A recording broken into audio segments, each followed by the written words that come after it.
Waktu itu aku menyalip mobilnya. Setelah Fusi ragu sejenak, orang di seberang mereka melihat ke arah Cigui. Manajer dan Lu Yu datang dengan antusias, dan ketika mereka menyapa Cigui, mereka baru melihat Fusi di belakangnya. Fusi ganti baju, mengenakan jaket parasut panjang berwarna hitam dan tipis. Penampilannya membuat Fusi tampak lebih ramping dan tampan. Fusi juga mengenakan kacamata berbingkai emas, dan mata Phoenix di balik lensanya seindah dan setajam noda tinta. Meskipun Fusi hanya berdiri diam di sana, seluruh tubuhnya memancarkan aura sehalus model dalam blockbuster mode. Setelah Cigui menyapa mereka berdua, Cigui dengan tenang memperkenalkan mereka, Lu Yu, Kyle ini Fusi. 3 nama sederhana, tanpa gelar tambahan. Tapi ketika Kyle dan Lu Yu menatap mata Fusi, mereka langsung berubah menjadi bersungguh-sungguh. Ketika mereka melihat Fusi barusan, mereka samar-samar merasa bahwa pria ini sedikit tidak asing. Setelah mendengarkan perkenalan dari Cigui, mereka berdua memikirkan hal yang sama bahwa pria di samping Cigui seperti pria dari keluarga besar dan memiliki latar belakang misterius di dunia. Tidak ada yang meragukan bahwa Fusi memiliki nama yang sama dengan pria dari keluarga kelas atas di Beijing. Ini teman, Hunter, bagaimana mungkin dia biasa saja. Fusi juga mengenali identitas Lu Yu dan Kyle saat Cigui memperkenalkan mereka. Dia hanya mengangkat alisnya dengan ringan, dan mengulurkan tangannya dengan senyum di bibir tipisnya, halo. Kyle dan Lu Yu berjabat tangan dengan Fusi sambil tersenyum. 3 petinggi terkenal di dunia, seperti orang asing, diam-diam menyapa. Kemudian bisnis dimulai. Cigui, Kyle, dan Lu Yu berjalan ke tepi puncak gunung. Mereka melihat ada beberapa pembalap yang mengemudi perlahan dan mengakrabkan diri dengan jalanan di bawah gunung. Tidak jauh dari sana, tim fotografi profesional yang dibawa oleh tim mereka mengikuti untuk memotret. Tim raksasa papan atas seperti Walt memiliki penggemar di seluruh dunia. Bahkan selama musim pertandingan masih sepi, tim akan membuat konten tentang beberapa pembalap untuk memberi penggemar asupan harian. Kyle berdiri di samping Cigui dan berkata dengan penuh semangat, lintasan alami seperti ini pasti sudah melatih banyak tim yang kuat, kan? Apa nama gunung ini? Ketika kita memenangkan kejuaraan nanti, pembalap kita harus fokus pada pidato kemenangan mereka dan memperkenalkan gunung ini. Cigui diam-diam menelan ludahnya, ini adalah bukit batu kecil, merenung sejenak, dan berkata dengan sungguh-sungguh, ini namanya Gunung Qiuming.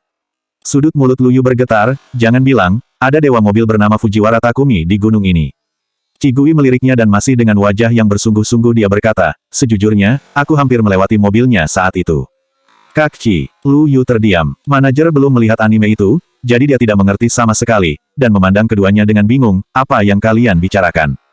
Cigui menjawab, hanya bercanda. Apa kalian semua sudah akrab dengan jalan di gunung ini? Ini sudah larut, mari kita mulai. Berbicara soal bisnis, sang manajer mengoreksi ekspresinya dan menginstruksikan para pembalap untuk berbaris dan melaju 1 putaran terlebih dahulu. Fusi hanya berdiri diam di belakang Cigui, dan menatap Cigui dengan heran. Dia awalnya berpikir bahwa Cigui mengenal Lu Yu, jadi dia datang untuk melihat kesenangannya, tetapi dia tidak menyangka bahwa dia sebenarnya adalah pelatih tim. Tim raksasa internasional papan atas seperti itu benar-benar mengakui Ci sebagai pelatih. Fusi menatap punggung Cigui, dan sorot matanya menjadi gelap. Pada hari pertama, semua pembalap tidak menyesuaikan diri dengan baik, dan mereka tidak begitu akrab dengan jalan pegunungan, sehingga mereka tidak melaju cepat, tapi tidak ada masalah besar. Cigui diam-diam mengingat kekurangan kecil semua orang, dan setelah setuju dengan manajer tentang waktu untuk hari berikutnya, Cigui dan Fusi pergi lebih dulu. Begitu mereka pergi, pembalap lain berkumpul di sekitar manajer. Manajer Kyle, Hunter, sepertinya tidak bisa diandalkan. Salah satu pembalap baru dipilih tahun ini dan tidak pernah mengalami ketakutan saat didominasi oleh Hunter. Melihat Cigui sepanjang sore, dia tidak mengatakan apa-apa, tapi sekarang dia jelas menyatakan keraguannya. Tentang Hunter. Dalam hal ini, Kyle juga sedikit merasa tidak tenang di dalam hatinya. Baru kali ini dia datang ke China untuk berpartisipasi dalam pelatihan khusus, dan dia telah menandatangani perjanjian perjudian dengan eksekutif tingkat atas dari perusahaan mereka. Jika dia tidak bisa menjamin kemenangan semua pembalap yang dia bawa ke kompetisi musim depan, dia harus membayar ganti rugi sebanyak 100 juta. Klub raksasa papan atas seperti mereka memiliki beberapa tim, dipimpin oleh beberapa manajer dan pelatih yang berbeda. Mereka sangat kompetitif satu sama lain. Sebelum pertandingan musim depan dimulai, akan ada babak kompetisi di dalam klub.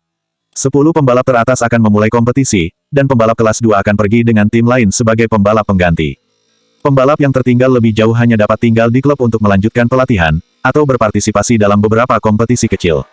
Musim lalu, hanya Lu Yu dan beberapa pembalap lain yang masuk dalam barisan pembalap yang dipimpin oleh Kyle, dan pembalap pemula lainnya semuanya berada di bawah tangan manajer lain. Para eksekutif sudah mempertimbangkan untuk memindahkan Lu Yu dan pembalap lainnya ke manajer lain.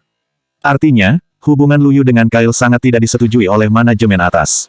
Namun mereka tidak berani menyinggung pembalap paling berharga di dunia, jadi masalah ini sedikit tidak dihiraukan. Tapi pembalap muda berbakat yang masuk tim tahun ini semuanya ditugaskan ke pelatih lain, jadi sikap manajemen atas terhadap Kyle sudah sangat terlihat. Ini juga alasan mengapa Kyle lebih suka menandatangani perjanjian perjudian dengan eksekutif tingkat atas dan datang ke sini, setelah mendengar Lu Yu bisa melobi Hunter untuk melatih pembalap mereka secara langsung. Dia tidak punya jalan keluar lain. Tim yang dia pimpin hanya memiliki satu pelatih dan kualifikasinya sangat biasa-biasa saja. Jika dia tidak melakukan apa-apa, ketika musim depan dimulai, dia khawatir hanya Lu Yu yang akan masuk ke starting lineup. Tidak ada pilihan yang lebih baik dari sekarang. Memikirkan hal ini, manajer menghela nafas dalam dan berkata, mari kita lihat apa yang akan dia katakan besok. Pembalap itu mengerutkan kening, tidak mengatakan apa-apa lagi, dan berbalik untuk pergi. Lu Yu memperhatikan manajer yang berjalan ke arah pembalap lain, dia bergumam dan tidak tahu harus berkata apa. Lu Yu menoleh dan menepuk bahu manajer, jangan khawatir, keterampilan mengemudiku ini diasah oleh Hunter, 2 bulan saja hasilnya pasti akan mengejutkanmu. Manajer menghela nafas, tidak semua orang memiliki bakatmu. Itu karena kau tidak mengenal Hunter. Lu Yu mengedipkan mata pada manajer, pokoknya, kau tunggu saja kejutan di musim depan. Dalam perjalanan pulang Fu Xi mengemudi dengan tenang. Mereka hanya terdiam sepanjang perjalanan. Ketika mobil berhenti di depan rumah nenek Cigui mengucapkan terima kasih dan melepaskan sabuk pengamannya dan turun dari mobil. Fu Xi mengikutinya dan turun dari mobil. Melihat Cigui tidak mengatakan sepatah kata pun, dia mengangkat alisnya dan berkata, Profesor Ci, apakah kau tidak punya apa-apa untuk dikatakan? Cigui menoleh ke belakang, tentang menjadi pelatih untuk tim World. Fu Xi bersandar malas ke pintu, mata Phoenix-nya menyipit, dan nada suaranya memiliki arti yang tidak diketahui, kau benar-benar memberiku kejutan besar hari ini. Cigui menjawab singkat, oh tidak, terima kasih. Fu Xi terdiam. Dia menyadari bahwa ketika Profesor Ci menemukan pertanyaan yang tidak ingin dia jawab, reaksi pertamanya adalah berpura-pura tidak mengerti. Dan saat dia berpura-pura, itu berarti tidak mungkin mendapatkan jawaban yang berguna jika Fu Xi bertanya lagi. Sehingga Fu Xi memilih tidak bertanya lagi, hanya tersenyum dan melambaikan tangan padanya, selamat istirahat, sampai jumpa besok. Selamat tinggal. Cigui mengucapkan selamat tinggal dengan sopan, berbalik dan memasuki rumah neneknya. Fu Xi hanya bersandar di pintu mobil dan menunggu sampai lampu di ruangan rumah Cigui menyala sebelum dia masuk ke mobil dan pergi. Tidak ada tempat tinggal di desa ini, jadi Fu Xi kembali ke hotel di kaki gunung. Qin Sheng sudah menunggu di lobi hotel, dan ketika dia melihat Fu Xi masuk, dia langsung menyapanya, Tuan Fu, Anda mengirim pesan sore ini, meminta saya untuk menyelidiki informasi tentang Hunter, ini sedikit mendesak, dan orang-orang di bawah komandoku baru saja menyelidiki informasinya. Setelah mengatakan itu, Qin Sheng menyerahkan dokumen di tangannya kepada Fu Xi. Kalian pikir sendiri, Qin Sheng memiliki misi lain ketika dia datang ke desa Yun kali ini. Fu Xi awalnya hanya membawa bawahan lain, bernama Qin Lei. Tetapi di sore hari, Qin Sheng tiba-tiba menerima pesan dari Fu Xi, memintanya untuk menyelidiki Hunter. Selama bertahun-tahun, bahkan setelah hilangnya Hunter, Fu Xi mengikutinya keluar dari lingkaran balap, dan dia tidak pernah memintanya untuk menyelidiki Hunter. Qin Sheng juga dapat memahami bahwa ini adalah bentuk penghormatan Fu Xi terhadap lawan terhormatnya, Hunter. Karena itu, ketika Qin Sheng tiba-tiba menerima perintah Fu Xi hari ini, Qin Sheng tertegun sejenak sebelum bereaksi. Tetapi ketika Hunter menciptakan rekor terbaiknya dulu, kamera pengintai tidak tersebar luas seperti sekarang. Banyak orang yang memainkan sedikit permainan ilegal, sehingga kebanyakan dari mereka menghindari kamera di balapan gunung. Qin Sheng sudah mencoba yang terbaik untuk bisa mengetahui identitasnya dan dia hanya menemukan sedikit informasi tentang Hunter. Fu Xi mengambil informasi itu, tetapi tidak terburu-buru untuk membacanya. Dia kembali ke kamarnya dan memberi kabar kepada Cigui bahwa dia sudah sampai hotel sebelum melihat informasi itu. Qin Sheng dan Qin Lei berdiri di pintu dan bertanya dengan suara rendah, apa yang Tuan Fu alami hari ini? Qin Lei lebih sedikit bicara daripada Qin Sheng, dan tidak berlebihan jika menggambarkannya sebagai sosok yang membosankan. Dia dibawa oleh Fu Xi, hanya karena dia memiliki rasa siaga yang sangat tajam dan selalu dapat menemukan bahaya yang tersembunyi secara langsung. Mendengar pertanyaan Qin Sheng, dia berhenti sejenak sebelum perlahan menggelengkan kepalanya. Aku tidak tahu, Tuan Fu pergi menemui Profesor Qi sendirian, dia tidak membiarkanku mengikutinya. Qin Lei diam saja mendengar jawaban itu. Apakah Master Fu curiga bahwa Profesor Qi adalah seorang Hunter? Bukankah itu mustahil? Bukankah seorang dokter pasti sangat sibuk? Pada saat yang sama, Zhang Ziyi dan Zhang Zifeng juga membawa anggota iring-iringan mobil Lucini ke hotel di pinggiran kota. Dalam siaran langsung terakhir dari rally global, meskipun popularitas siaran dari pihak Zhang Ziyi benar-benar ditekan oleh Chi Mingkun, masih banyak penggemar berat Lucini yang menonton. Ruang siaran langsung mereka masih memperoleh banyak penggemar. Kali ini, Zhang Ziyi hanya ingin memanfaatkan euforia dan membiarkan Lucini datang ke penggemar China untuk siaran langsung selama seminggu. Hal itu bertujuan untuk benar-benar membangkitkan euforia para penggemar. Alasan mengapa dia memilih desa Yun karena Zhang Ziyi mendengar bahwa ada jalan gunung yang sangat cocok untuk memamerkan keterampilan mereka. Meskipun dia tidak memiliki peran yang baik di sana, Zhang Ziyi tidak lupa membiarkan tim hubungan masyarakat Gu Hao menempatkan topik hangat pertunjukan langsung pertama Lucini di China pada pencarian terpanas. Sebagai satu-satunya pembalap cantik di dunia yang telah mencapai peringkat 30 besar di dunia karena bantuan teknologi, Lucini masih sangat populer dan menjadi topik pencarian terpanas kali ini, siarannya meledak seketika. Sore hari, pencarian panas dengan kata kunci, Lucini, menyumbang setengah dari seluruh daftar pencarian terpanas. Lucini mengikutinya dengan tweet dan membagikan lokasinya. Untuk sementara waktu, desa Yun menjadi populer di seluruh dunia. Terlepas dari apa mereka orang China atau bukan, mereka mati-matian berusaha menemukan alamat desa Yun di peta. Tepat ketika popularitasnya begitu tinggi, akun pemasaran tiba-tiba memposting sesuatu di Weibo. Sungguh mengejutkan, nama asli dari pembawa acara, Yao Ming, yang menyiarkan perlombaan tim World tahun ini adalah Chi Ming-kun. Selain itu hari di mana Nona Lucini tiba di desa Yun, kakaknya Chi Ming-kun, Chi Gui juga pergi ke desa Yun. Seperti yang kita semua tahu, pembawa acara, Yao Ming, telah meniru pembawa acara lain, Ziyi.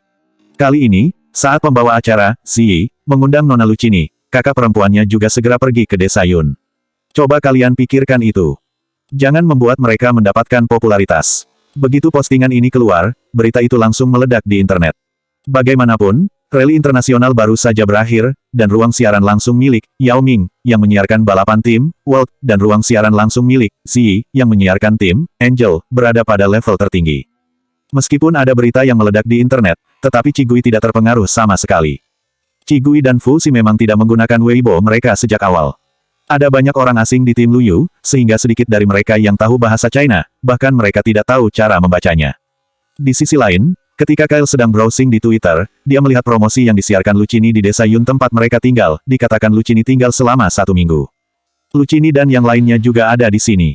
Kyle menyerahkan berita itu kepada Luyu. Hanya ada satu jalur gunung yang cocok untuk balapan di sekitar sini. Kita mungkin akan berpapasan dengan mereka. Luyu sedang melihat ke ponselnya, dan terlihat Fu Xi, yang mengobrol di sebelah Chi Gui dalam kelompok kecil. Mereka terlihat tidak terlalu peduli ketika mendengar kata-kata itu, Luyu hanya berkata, kalau itu sampai terjadi, ayo kita balapan bersama, hitung-hitung kita membantu mereka untuk mempromosikan siaran langsungnya.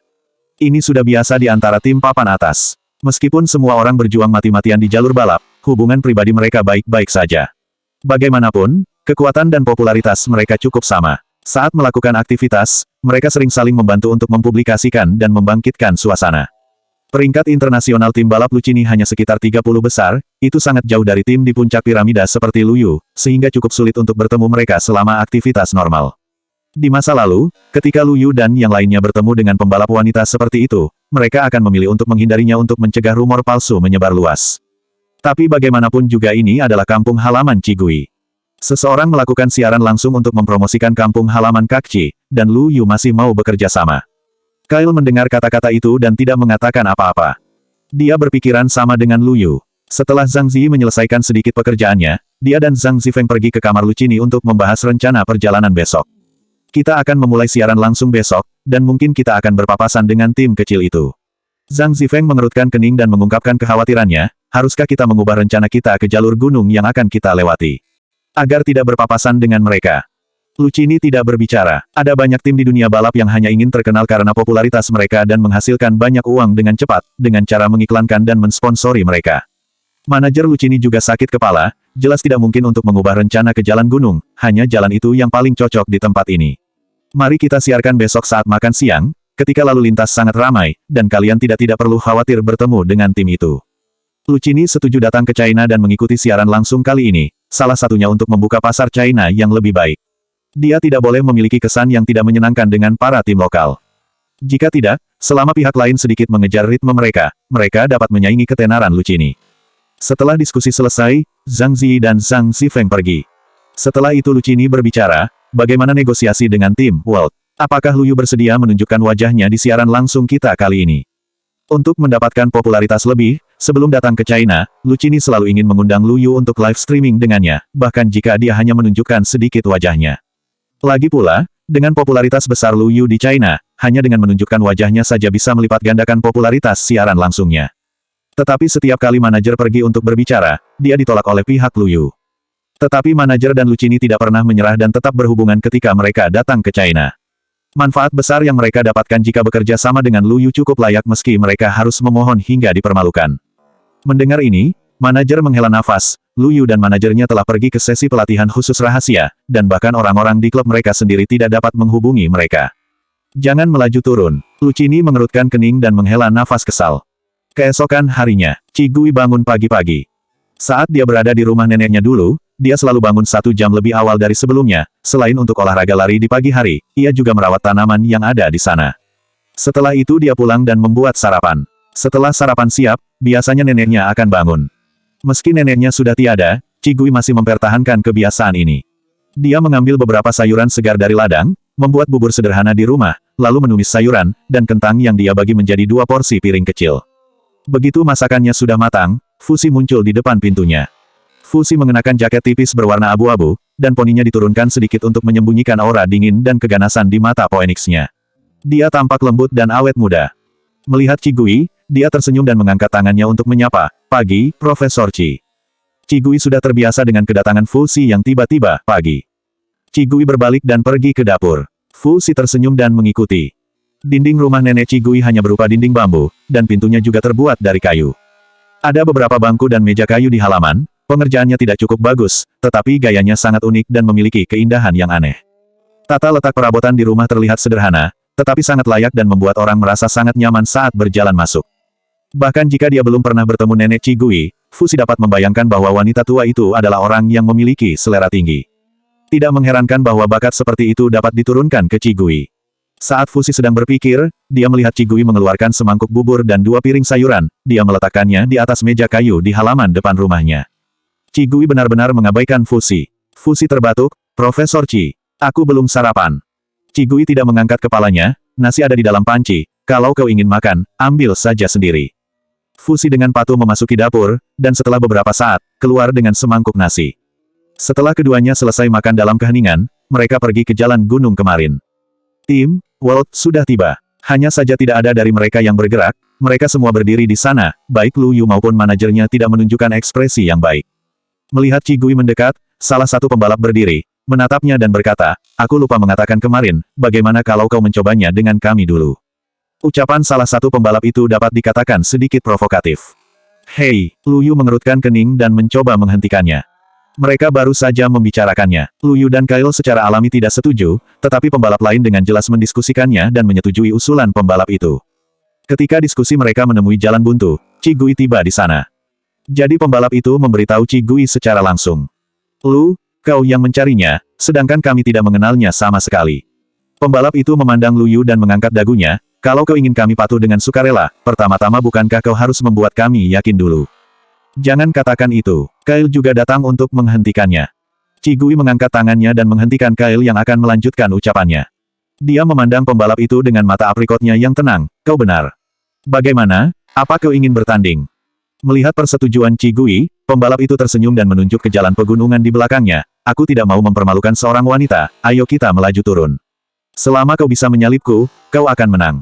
"Jangan menuruni bukit." Lu Yu masih ingin menghentikannya dan berkata, "Gustav, lebih baik kau melaju naik saja bersamanya." Melihat bahwa Lu Yu sangat gugup, pembalap itu semakin yakin akan keraguannya, dan berkata sambil tersenyum, "Kenapa? Lu, mungkinkah pelatih yang kau sewa benar-benar tidak bisa berlomba menuruni bukit? Jika demikian, dia tidak memenuhi syarat untuk melatih kita. Ayo cepat kembali ke klub, kau dan manajer Kyle harus meminta maaf di depan umum karena sudah membuang-buang waktu kami. Selanjutnya 251 aku akan terbiasa setelah beberapa saat."